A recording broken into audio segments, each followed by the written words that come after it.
This video is sponsored by Raj Jewelers Chhaya Compound, Image World Vichia, KIPN College GIDA Gorakhpur, मोही appliance समारोह।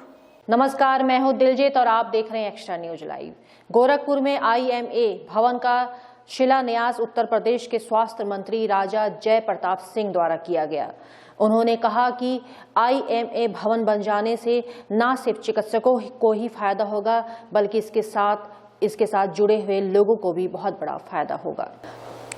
Gorakhpur IMA के अध्यक्ष शिवशंकर शाही द्वारा उत्तर प्रदेश के स्वास्थ्य मंत्री का स्मृति चिन्ह और बुके देकर स्वागत किया गया। इसके साथ ही उन्होंने IMA भवन का शिलान्यास किया और IMA भवन के सभी सदस्यों को काफ़ी शुभकामनाएं दी। शिवशंकर शाही ने बताया कि IMA भवन बन जाने के बाद चिकित्सकों का एक अपना भवन होगा। इसके साथ ही दिव्यांग बच्चों का शिक्षण, प्रशिक्षण तथा पुनर्वास हो सकेगा। इसके साथ ही मल्टी सुपर स्पेशलिस्ट निःशुल्क OPD तथा गरीब मरीजों का जिनके पास BPL कार्ड हो निःशुल्क इलाज किया जा सकता है। IMA के पास अपना खुद का भवन नहीं था, इसलिए ढेर सारी परेशानियां होती थी और हमारे स्वास्थ्य मंत्री जो सहज हृदय, सरल स्वभाव के और चिकित्सा के क्षेत्र में जन जन तक सुलभ, सस्ती और सुचारू चिकित्सा कैसे पहुंचाई जाए, इस पर बृहद कार्य कर चुके हैं। मुझे याद है जब CA पर हम लोग एक बार बात किए थे, माननीय मंत्री से मैंने फोन पर बात किया था तो उन्होंने कहा नहीं, ये तो आप अच्छा सुझाव दे रहे हैं, हम खुद आपसे आकर मिल लेंगे। हमने इसे टाइम मिला था मिलने के लिए, लेकिन सर ने कहा कि हम खुद आकर मिलते हैं हमसे। और CA को किस तरह से आम जनमानस के लिए, आम गरीब जनमानस के लिए सस्ता, सरल और सुलभ बनाया जाए, इस पर हमारे माननीय स्वास्थ्य मंत्री ने एक कमेटी बनाई है। इस पर हम लोग को अपार खुशी है कि उसको किस तरह से जनोपयोगी बनाया जाए, अधिक से अधिक गरीबों का फायदा हो, लाभ हो, इस पर अभी सर का काम चल रहा है। अभी IMA भवन की परिकल्पना में हम लोग रोज नित्य नए दवाइयां बनती हैं, टेक्नोलॉजी आती है, रोज नई खोज होती है। हमारे डॉक्टर उससे अपडेट रहे, इसलिए कंटिन्यूअस मेडिकल प्रोग्राम CME इस हाल में हमेशा होता रहेगा, चाहे वो गायनी का हो, चाहे हड्डी रोग का हो, चाहे बाल रोग का हो, चाहे फिजिशियन का हो, चाहे सर्जन का हो। इसके लिए मेरे पास घर नहीं था, हमको होटल में पैसा देना पड़ता था, होटल में अपनी एजुकेशन अपग्रेड करना पड़ता था। IMA भवन बन जाएगा तो हम अपने घर में नई टेक्नोलॉजी, नई दवाइयों के बारे में चर्चा करेंगे, विचार विमर्श करेंगे और कंटिन्यूअस मेडिकल एजुकेशन प्रोग्राम हमारे यहाँ चलता रहेगा। IMA के पास फंड की बहुत कमी थी शुरू में, अब हो गया है। अभी जैसे भवन के निर्माण का चालू हुआ है, डॉक्टर BTS जायसवाल ने यहाँ एक ऑडिटोरियम बनाने का शिलान्यास प्रण लिया था, जब पुराना था शाहपुर में, और आज वो कृषल पर आज भी कहने के तैयार है। तो भवन में कोई बाधा नहीं आनी चाहिए, लेकिन चूंकि जनहित का कार्य है, IMA भवन सिर्फ और सिर्फ आम जनमानस के लिए काम करेगा, आम डॉक्टर के काम करेगा, IMA के डॉक्टरों के लिए काम करेगा, गरीबों के लिए काम करेगा। इसीलिए अगर कोई भी इसमें कुछ योगदान करना चाहता है तो उसका स्वागत है तहे दिल से। तो वहीं स्वास्थ्य मंत्री जय प्रताप सिंह ने कहा कि सरकार के साथ कदम दर कदम मिलाकर चलने वाले प्राइवेट सेक्शन के साथ ही स्वास्थ्य विभाग का बहुत बड़ा हाथ है। एक तरफ जहां कोविड काल में सरकारी विभाग पूरी तरीके से जूझ रहा था, तो वहीं कदम से कदम मिलाकर प्राइवेट मेडिकल के स्टाफ भी बहुत हद तक कोविड को कंट्रोल करने में काम कर पाए हैं। आपका IMA के नए भवन का तैयारी को लेके जो कार्यक्रम IMA के अध्यक्ष डॉक्टर शाही जी, उनके साथ सभी उनके पदाधिकारीगण और सभी लोग जो IMO के सदस्य जो यहाँ पर सामने बैठे हैं, हमारे AD, हमारे CMO, सभी लोग यहाँ उपस्थित है, सबको मैं नमस्कार करता हूँ, प्रणाम करता हूँ। डॉक्टर शाही ने ये थोड़ा बहुत चर्चा किया था कि क्लिनिकल एस्टेब्लिशमेंट एक्ट और उसी चिकित्सा प्रकोष्ठ के संयोजक डॉक्टर अभिमन्यु त्रिपाठी और सह संयोजक मिलके IMA के सदस्यों को लेके हमारे अपर मुख्य सचिव से वार्ता भी हुई थी, जो आप लोग को रिजर्वेशंस हैं, जो उसमें आप लोग को थोड़ी बहुत शंकाएं हैं उस एक्ट के बारे में, उसको काफी हद तक उसको स्पष्ट कर दिया था और स्पष्ट करने के बाद उसका एक प्रारूप बन रहा है और प्रारूप को हम लोग करेंगे। योगदान मेडिकल के फील्ड में खैर सबसे ज्यादा है। हम हमेशा इस बात को कहते हैं कि गवर्नमेंट का जो इंफ्रास्ट्रक्चर, चाहे जितना भी बड़ा गवर्नमेंट हो, जितना भी हम लोग करें, तो हम लगभग 35% तक रहते हैं और बाकी 65% हमारा प्राइवेट सेक्टर में होता है, जिसमें एक बड़ी तादाद में आप सभी लोग अपने छोटे बड़े अस्पताल को लेके आप ज्यादा से ज्यादा नए टेक्निक से, नए दवाइयों से या नई तरीका से अपने पेशेंट्स को चिकित्सा सुविधा उपचार देते हैं। और वो चिकित्सा सुविधाएं जितना अच्छा आप देते हैं उतना पेशेंट आपसे बराबर आपका आना जाना लगा रहता है। और ये एक व्यवस्था बना हुआ है जिसमें एक सामंजस्य बना रहता है कि गवर्नमेंट और प्राइवेट सेक्टर के बीच में अपने सीमाओं को देखते हुए और अपने मॉडर्नाइजेशन को देखते हुए कि कितना ज्यादा आप अपना कर सकते हैं, क्योंकि हम लोग अपने आप को सीमा के अंदर ही रखते हैं। हमारे रिस्ट्रिक्टेड फाइनेंसेस होते हैं, एक निश्चित बजट होता है, तो उस बजट के अंदर को हम अपने हिसाब से अपना डेवलपमेंट करते हैं। जो मेरा अनुभव इस 2.5 साल के अंदर है इस विभाग के अंदर, और जो आप लोग का अनुभव है, क्योंकि आप लोग स्वयं इस पैंडेमिक, इस महामारी को आपने बहुत करीबी से देखा है। इस महामारी के अंदर जिस तरह से हम लोग ने अपना मैनेजमेंट किया, एक प्रबंधन की व्यवस्था किया, जो महाराज जी के नेतृत्व में, एक उसकी बहुत बड़ी सराहना हुई WHO में, अंतर्राष्ट्रीय बहुत सारे देशों में, और प्रधानमंत्री ने स्वयं उस बात को बार बार अपने VC में भी उत्तर प्रदेश का सराहना किया और हमारे महाराज जी का, हमारे यशस्वी मुख्यमंत्री योगी आदित्यनाथ जी का बहुत सराहना किया। तो एक इंटीग्रिटी होता है, एक सोच होता है कि हम कैसे इस बड़े समाज को सुरक्षित रख सकते हैं अपने सीमित संसाधनों को। और उसमें 2 चीज निकल के आया।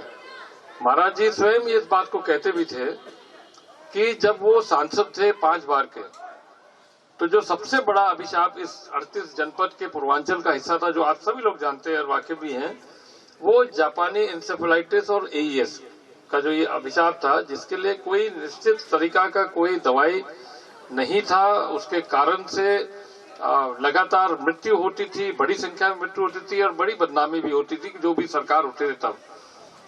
और ये भी आप लोग जानते हैं कि माननीय मुख्यमंत्री जी अपने समय में, सांसद के समय में, सड़क से लेके संसद तक लगातार संघर्ष करते रह गए। और उनका एक ही मांग था कि BRD मेडिकल कॉलेज में अत्याधुनिक रिसर्च लैब एक हो जाए, जिसमें हर प्रकार की टेस्टिंग इन सब वेक्टर बॉर्न डिजीजेस से और इन सभी वायरसेस से उनकी जांच और उनका उचित प्रबंधन करने के लिए उनका लगातार मांग था। जो भी हुआ, तत्कालीन सरकारों में कुछ भी नहीं कर पाए। जब वो स्वयं मुख्यमंत्री बने तो उन्होंने सबसे पहले इसी को टेकअप किया और पहले ही इसको केंद्र सरकार से स्वीकृत करके वहां का जो लैब अब चल रहा है, इस लैब को अत्याधुनिक करके इसमें कई प्रकार के मशीनें को लगा के, और चाहे वो RT-PCR हो, चाहे वो अन्य वायरसेस का भी देखते हुए उन्होंने उसको स्थापित किया। परंतु उनने ये बात कहा कि जब उस समय जब आपका JE और AES से मृत्यु हो रही थी, उसका उन्होंने एक सिस्टम बनाया, एक अंतर विभागीय समन्वय, और सभी विभागों को जोड़ते हुए उसकी मीटिंग करके उन्होंने फिर इस JE और AES का टीकाकरण 100% करने, JE का, बल्कि AES का तो नहीं है, JE का टीकाकरण करने के लिए 100% एक फॉर्मूला निकाला और उसी अंतर विभागीय समन्वय के माध्यम से इस पूरे 38 जनपदों में प्रति साल उन्होंने इस टीकाकरण को मजबूती से करना शुरू किया, और जिसका उपाय अब हम लोग देखते हैं। मीडिया से बात करते हुए स्वास्थ्य मंत्री ने कहा कि कोविड-19 के नए वेरिएंट्स को लेकर सरकार सचेत है और जिस तरीके से फर्स्ट फेज और सेकेंड फेज में सरकार ने बेहतर काम किया था, उसी तरह से नए वेरिएंट्स को लेकर भी सरकार बेहतर काम करेगी। जिन जनपदों में 1000 से ऊपर क्रॉस कर गया है, मुख्यतः 7-8 जनपद ऐसे हैं जो काफ़ी तेज़ी से बढ़ रहे हैं। उनमें हम लोग विशेष करके प्रशासन के माध्यम से कुछ उसमें पाबंदियां लगाने जा रहे हैं। उसमें दुकान कितने बजे खुलेंगे, किस तरह से खुलेंगे, और लाउड स्पीकर से पूरा माइक लगा के चौराहे पर उसमें अनिवार्यता के साथ अपना मास्क पहनना, दूरी बना के रखना, बाकी सब चीज़ें जो बंद कर रखी हैं वो तो रहेंगी, रात वाली कर्फ्यू रहेगी। ये सब मिला के अब प्रबंधन को हम वहीं जिला स्तर पर करने जा रहे हैं और मुख्यमंत्री जी ने इसमें सर जिलेवार हाँ कर्फ्यू की व्यवस्था हो सकती है? हाँ, जिलेवार माने रात्रि कर्फ्यू तो रहेगा, मगर उसके अंदर अगर केसेस बढ़ रहे हैं तो उसका मैनेजमेंट कैसे होगा वो जिला प्रशासन खुद मिलकर तय करेगा। नोडल अधिकारी हमारे यहाँ से लखनऊ से एक सीनियर नोडल अधिकारी उन जनपदों में जाके उसका पूरा मैनेजमेंट करेंगे, देखेंगे उसको। सर इलाहाबाद में जो माघ मेला होने वाला है प्रयागराज में, उस माघ मेले को लेकर के बहुत सारे सवाल खड़े हो रहे हैं कि क्या जरूरत है इस माघ मेले की जब इस तरह से कोरोना हमारे यहाँ फैल रहा है? नहीं, देखिए, एक बात तो आप कह रहे हैं माघ मेला तो एक चीज़ है जो हर प्रतिवर्ष आता है। वो ऐसा नहीं है कि हम करवा रहे हैं उसको, वो तो एक धार्मिक वो है, आयोजन है जो अपने आप ही होता है। माघ में होता है तो माघ में होता ही है। उसके साथ हर जनपद में होता है छोटा मोटा, कोई मेला होता है, कोई इस तरह का वो होता है, कहीं ना कहीं नदी किनारे तो ये होता ही है। तो ये तो बहुत पुरानी परंपरा है। उसमें प्रोटोकॉल को मेंटेन करना, हर एक व्यक्ति अपना 48 घंटा पहले RT-PCR टेस्ट करके अपना सर्टिफिकेट देगा, वहाँ थर्मल स्क्रीनिंग लगेगा, मास्क अनिवार्य रूप से लेगा और वो कोशिश किया जाएगा कि वहाँ पर दूरी बना के रखे सब लोग, वहाँ हमारे अधिकारी और वहाँ कर्मचारी सब रहेंगे, इसको ध्यान में रखते हुए। सर जिस तरह से ओमिक्रॉन के मामले बढ़ रहे हैं, प्रतिदिन कितने जांच की व्यवस्था प्रदेश सरकार करने जा रही है आने वाले दिनों में? हमारी क्षमता तो लगभग 5 लाख तक हो चुकी है। हर जनपद में हमारे RT-PCR पहले से अब लग चुके हैं, तो उस हिसाब से हम अभी 2 से सवा 2 लाख अभी टेस्टिंग हमने कर रहे हैं। अभी इसको और बढ़ा के हम 2.5 लाख से 3 लाख करेंगे, ये बढ़ा ही रहे। और इसके साथ वैक्सीनेशन को भी हम तेज़ी से कर रहे हैं। जो थर्ड डोज हमारा, एक तो जो 3 तारीख से जो 15 से 17 उसमें 1,47,00,000 ऐसे बच्चे हैं जिनको हमको टीकाकरण करना है। तो आपका 10 तारीख तक जो क्लासेस हैं वो 16 तारीख तक बंद कर दिए हैं। 11-12 वाले बच्चों को स्कूल में बुलाया जा रहा है, स्कूल में ही उनको टीकाकरण दिया जाएगा। एक तो ये व्यवस्था है। दूसरा, हेल्थ केयर वर्कर्स और फ्रंटलाइन वर्कर्स को थर्ड डोज देना वो ज़रूरी है।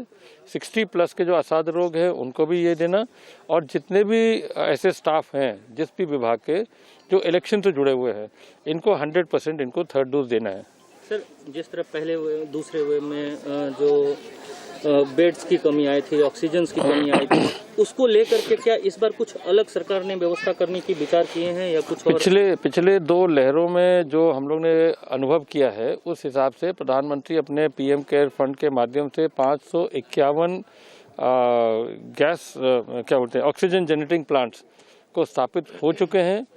इसमें अधिकांश आपके medical college and district hospital और सामुदायिक स्वास्थ्य केंद्र, PM care fund, CSR fund और जनप्रतिनिधि के जो विधायक फंड होते हैं या सांसद निधि होता है, उनके माध्यम से ये हम लोग ने इसको कर भी लिया है।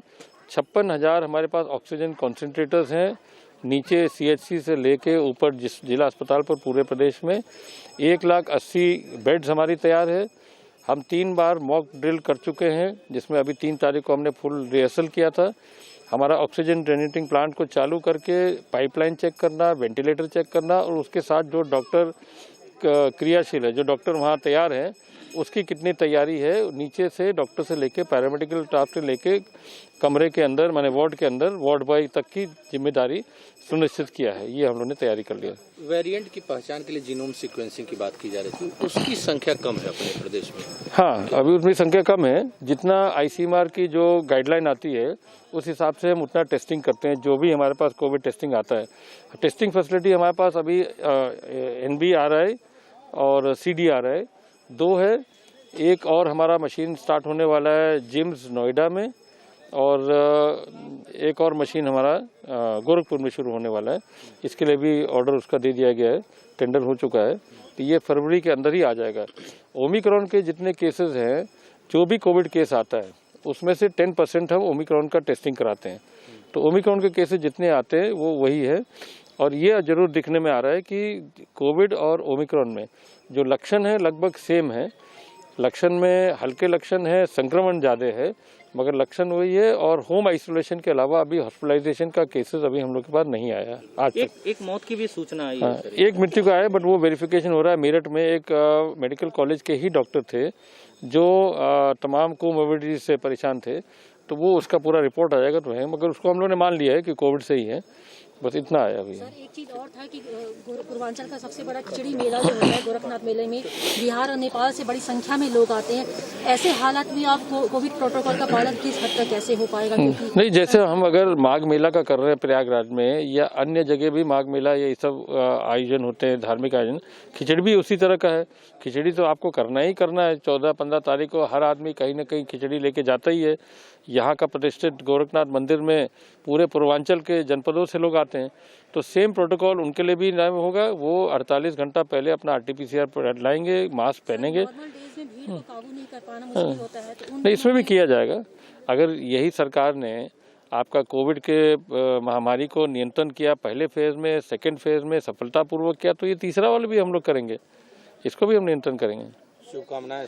पूर्वांचल में क्वालिटी एजुकेशन और एक्सीलेंट प्लेसमेंट के लिए अनेकों राष्ट्रीय और अंतर्राष्ट्रीय पुरस्कारों से सम्मानित KIPM गीटा Gorakhpur. Admissions open for BTech, B.Pharma, M.Pharma, MBA and polytechnic. जब गोरखपुर में KIPM है तो कहीं और क्यों जाना? KIPM गीटा गोरखपुर।